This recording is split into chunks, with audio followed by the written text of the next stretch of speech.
Bismillah. Assalamualaikum warahmatullahi wabarakatuh. Nama saya Mujati dari BKC. Di sini saya akan mempresentasikan aspek-aspek etika dalam konseling perkawinan dan keluarga. Yang pertama itu saya menjelaskan apa itu etika, moralitas, dan hukum.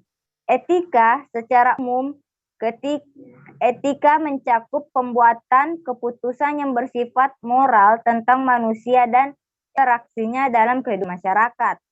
Moralitas meliputi penilaian atas suatu perbuatan. Hal ini berhubungan dengan kata-kata seperti baik, buruk, benar, salah, dan seterusnya. Konselor yang memiliki moral dan memahami asumsi moral tentang sifat manusia secara eksplisit dan implisit akan mempertanyakan apakah manusia itu, bagaimana seharusnya manusia itu. Sedangkan hukum merupakan penyusunan yang akurat dari standar pemerintah yang dibuat untuk menjamin keadilan legal dan moral seseorang. Hukum juga merupakan peraturan, keputusan pengadilan, dan tradisi. Hukum tidak mendikte etika tentang apa yang pantas untuk situasi tertentu, tetapi apa yang legal dalam situasi tertentu. Kadang-kadang apa yang legal pada kurang waktu tertentu dianggap tidak etis atau tidak bermoral oleh beberapa segmen masyarakat. Etika dalam konseling perkawinan dan keluarga ada 6. Yang pertama, tanggung jawab. Kedua, integritas. Ketiga, komitmen. Keempat, kebebasan memilih. Kelima, kekuasaan. Dan keenam, hak untuk duka. Konflik etika. Menurut Morrison, pada tahun 1982, mengemukakan 4 jenis konflik etika dalam proses pembuatan keputusan konselor dalam konseling perkawinan dan keluarga. Yang pertama, siapa yang terlebih dahulu dilayani. Kedua, bagaimana penanganan kerahasiaan. Ketiga, apa titik utama perkembangan etika. Dan keempat, bagaimana peradaan konselor, yaitu kekuasaan atau mengurangi konflik. Kode etik profesional. Etik profesional ada 2, yaitu pertama, kode etik pengarahan perilaku.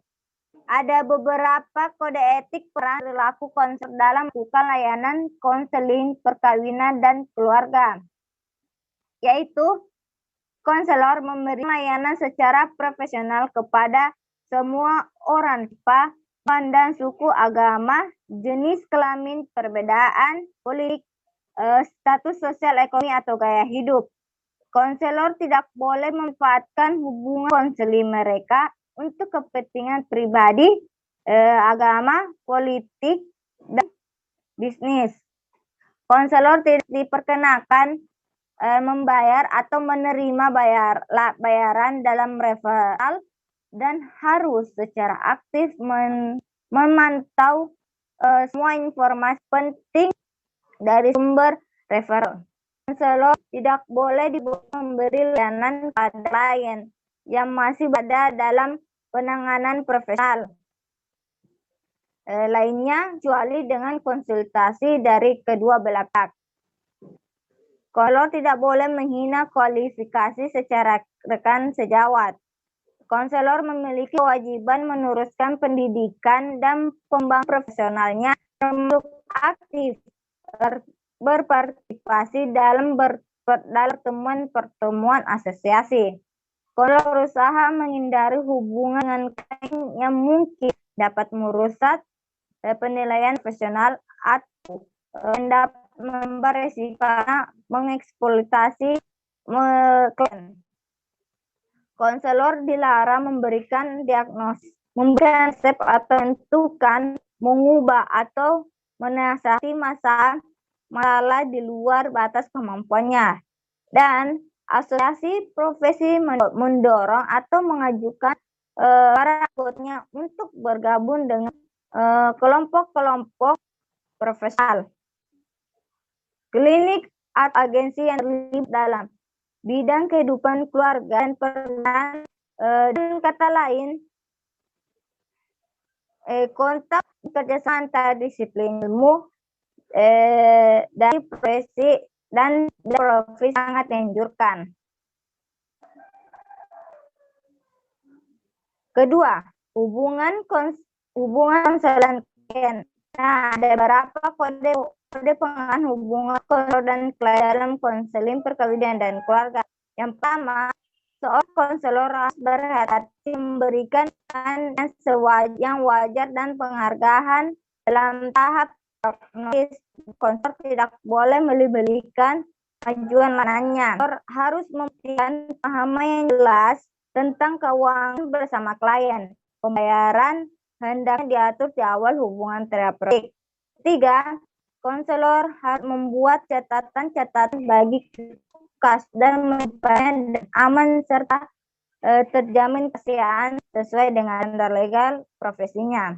Dan konselor dalam semua kehidupan mengerti setiap waktu terhadap hak-hak klien untuk membuat keputusan mereka sendiri. Konselor bertanggung jawab untuk menilai situasi standar profesional yang tinggi dalam apapun.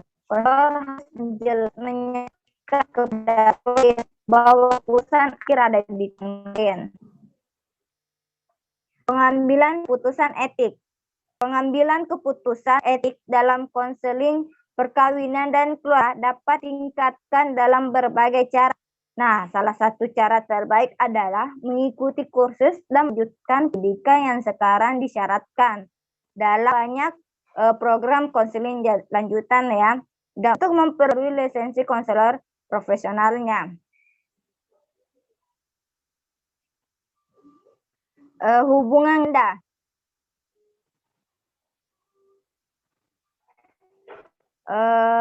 Hubungan ganda dalam konseling perkawinan dan keluarga terjadi apabila konselor di dalam hubungan yang sama berbeda dengan hubungan antara konselor dan klien, misalnya ya menjadi konselor tetangga, teman, mitra bisnis, dan menerima bantuan dari klien sebagai bentuk pasen terhadap pelayanan atau menjadi penguasa klien. Nah, menurut Kopi pada tahun 1991 mengklasifikasi 4 cara utama di mana hubungan ganda berlawanan dengan konseling yang efektif. Yang pertama, hubungan ganda mengekspresikan hubungan profesional.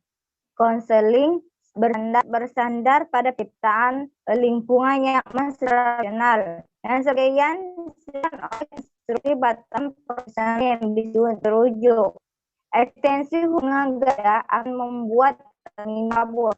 Kedua, hubungan ganda menimbulkan kepentingan konselor terlibat secara penuh untuk lainnya. Ketiga, konselor menjadi realisasi hubungan bisnis atau hubungan non-teral lainnya, begitu saja. Sebab materi personal diungkapkan dan ada kecenderungan reaksi transferan. Dan keempat, apabila keterlibatan konselor dalam hubungan ganda setelah konseling perkawinan dan dihakimi dapat terima, maka sangat mungkin bagi para praktisi konselor bermoral rendah gunakan peran profesional mereka untuk membentuk hubungan yang sesuai dengan keinginan mereka. Bekerjasama dengan konselor yang tidak etis. Pada umumnya kerja berdasarkan kode etik. Namun demikian kadang-kadang muncul situasi atau kasus tertentu dalam keadaan konselor harus mengambil tindakan. Jika mengabaikan sisi semacam bisa membuat konselor tidak membuat mudah memanfaatkan pelanggar etika. Nah, menurut peneliti penyarankan langsung untuk digunakan dalam bekerja lewat yang berkaitan dengan hal yang merugikan profesionalitasnya. Nah, yang pertama, konselor mengidentifikasi salah subjektif proses tersebut lebih baik akan tertulis menerapkan etik perilaku permasalahan tersebut. Pada kasus ini dapat muncul pedoman yang jelas seperti misalnya arah tindakan Ketiga, konselor harus mempertimbangkan prinsip-prinsip moral dan profesi pembentukan seperti perbuatan baik, keadilan, dan otonomi. Dan yang keempat, konsultasi dengan rekan kerja juga merupakan opsi lain. Tindakan diperlukan rekan kerja yang diformalkan pertama-tama harus diadakan secara informal. Hak-hak klien dan rekaman. Ada dua bentuk hak klien, yaitu yang tersirat atau implisit dan tersurat. Nah, pada kedua hak tersebut berhubungan dengan proses hak klien tersirat hubungan dengan substansi keadilan perlakuan. Hak eksplisit berfokus pada proses keadilan perlakuan yang terkait dengan langkah-langkah yang diperlukan untuk mulai atau menuntaskan sebuah tindakan jika aturan yang jelas dilanggar. Rekaman semua klien dilindungi secara legal terkecuali dalam keadaan tertentu pada sebagian berkasus. Konselor secara legal harus melindungi semua klien terkecuali dengan cara menyimpan rekaman tersebut dengan baik-baik, terpisah dari rekaman datanya, dan tidak memberikan informasi tentang klien tanpa surat izin.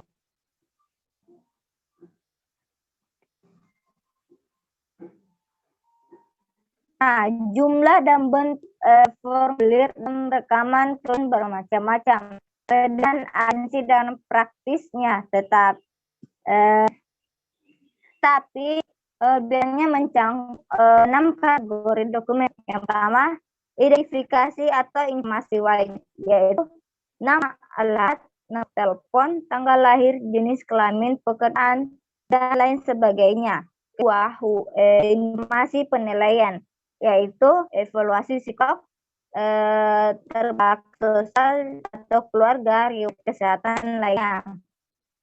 Tiga, rencana perawatan, itu menjelaskan masalah, rencana tindakan yang diambil untuk mencapai perilaku yang diinginkan, lain-lain. Keempat, catatan kasus, misalnya dokumentasi perkembangan dalam situasi untuk mencapai tujuan. Kelima, ringkasan akhir, yaitu hasil dari diagnosis akhir ke arah rencana setelah coding dan lainnya. Dan data lainnya yaitu persetujuan konselor yang didatangkan klien, menyurat catatan alasan dari intervensi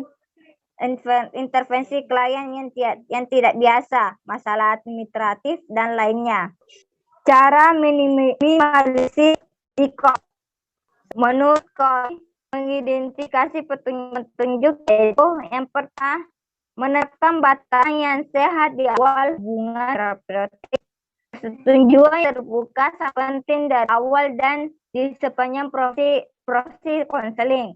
Melakukan diskusi yang berjalan dalam proses pengambilan keputusan. Mencatat dialog atau diskusi yang terjadi dalam proses konseling. Melakukan konsultasi dan bersama profesional sebagai cara mempertahankan objektivitas, mengidentifikasi kesulitan yang terantisipasi, menyadari bahwa konselor tidak harus membuat keputusan sendiri. Kedua, apabila hubungan konselor membuat salah atau apabila risiko dan merugikan tinggi, lebih bijaksana apabila konselor bekerja dengan pengawas. Konselor mencatat pengawasan dan pelatihan yang diambil kalau setiap proses pengawasan diri sangat baik. Konselor banyak pada kebutuhan siapa dicari dan jadi motivasi konselor untuk bangun yang untuk perbankan yang terlibat dalam hubungan Anda. 4. Bekerja hubungan Anda sangat baik apabila memulainya dengan memastikan apa hubungan semacam ini dapat dari kadang bunga dihindarkan. Dan untuk terlibat di dalamnya, konselor harus hati-hati dan mempertahankan harga dirinya profesinya. Dan salah satu cara mengatasi kemungkinan merisiko kerjaan sebagai konselor adalah dengan adopsi kebijakan dan menghindari total hubungan ganda. Alternatifnya adalah dengan mengatasi dilema dan berkembang proses memanfaatkan persetujuan terdahulu dan dasar yang bermanfaat tempat isolasi dan puasa untuk mengatasi masalah tersebut. Nah, itulah di presentasi aspek-aspek etika dan konseling perkawinan dan keluarga. Apabila ada kesalahan, katakan mohon dimaafkan dan semoga teman-teman dapat bermanfaat dan mengutip dalam presentasi berikut ini. Dan terima kasih. Assalamualaikum warahmatullahi wabarakatuh.